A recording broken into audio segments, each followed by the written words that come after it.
আসসালামু আলাইকুম রহমতুল্লাহ। প্রিয় দর্শক, যারা বুদ্ধিবৃত্তিক শত্রুতা ইসলামের বিরুদ্ধে চর্চা করে তারা আমাদের ভিতর অনেকগুলো ভুল থিম ছড়িয়েছে। তার ভিতর একটা হলো সেকুলারিজম। সেকুলারিজমের মূল কথা হলো ধর্ম আলাদা, রাষ্ট্র আলাদা। অর্থাৎ রাষ্ট্রীয় কোনো বিষয়, রাষ্ট্রের বিচার, রাষ্ট্রের অর্থনীতি, রাষ্ট্রের সংবিধান, রাষ্ট্র পরিচালনার মৌলিক কোনো জায়গায় ধর্ম থাকবে না। অর্থাৎ রাষ্ট্রের সব জায়গা থেকে ধর্মের ছায়া মুছে দিতে হবে।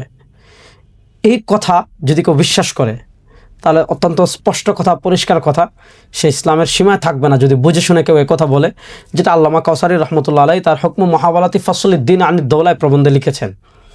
এর বিপরীত আরেকটা চিন্তা আছে, যেটা হাকিমুল উম্মাত আশরাফ আলী থানভী রাহিমাহুল্লাহর রাজনৈতিক দৃষ্টিভঙ্গি নিয়ে আলোচনা করতে গিয়ে শেখুল ইসলাম জাস্টিস তাকি উসমানী হাফিজাহুল্লাহ তার হাকিমুল উম্মাতকে সিয়াসি আফকার বইয়ে লিখেছেন। সেটা হলো, একদল আছে মুসলমানদের ভিতর যারা ধর্মনিরপেক্ষতায় প্রভাবিত হয়ে এই কথা বলে যে ধর্ম আলাদা, রাষ্ট্র আলাদা। অর্থাৎ রাষ্ট্রের কোনো কাজে, রাষ্ট্রের কোনো ক্ষেত্রে ধর্ম থাকবে না।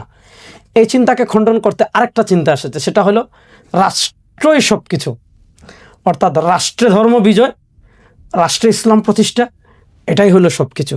এখন এটাকে সব কিছু সাব্যস্ত করে দেখা যায় ইসলামের অন্যান্য ফরজ বিধানাবলীতে উদাসীনতা প্রকাশ করা শুরু হয়। পর্দার ক্ষেত্রে উদাসীনতা শুরু হয়। নামাজের ক্ষেত্রে নামাজকে তার মৌলিক লক্ষ্য এবং উদ্দেশ্যের জায়গা থেকে সরিয়ে যে এটা ট্রেনিং, এটা ওইটার মাধ্যম, এইভাবে ইবাদতকে তার মূল লক্ষ্য এবং উদ্দেশ্য জায়গা থেকে সরিয়ে ফেলা হয়।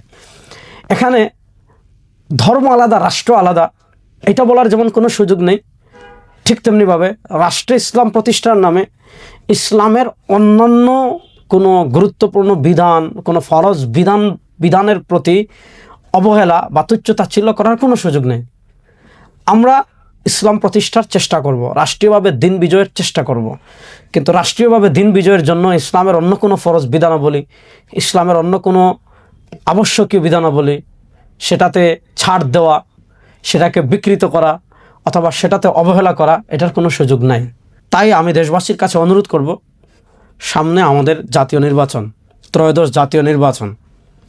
যারা পরিপূর্ণ শরিয়ার পক্ষে, যারা শরিয়ার পক্ষে কথা বলবে, যারা ইসলামী দণ্ডবিধির পক্ষে কথা বলবে, যারা প্রচলিত সিস্টেমের বিপরীত গিয়ে নতুন বন্দোবস্তের কথা বলবে, আগামী নির্বাচনে আপনারা তাদের পক্ষেই থাকবেন।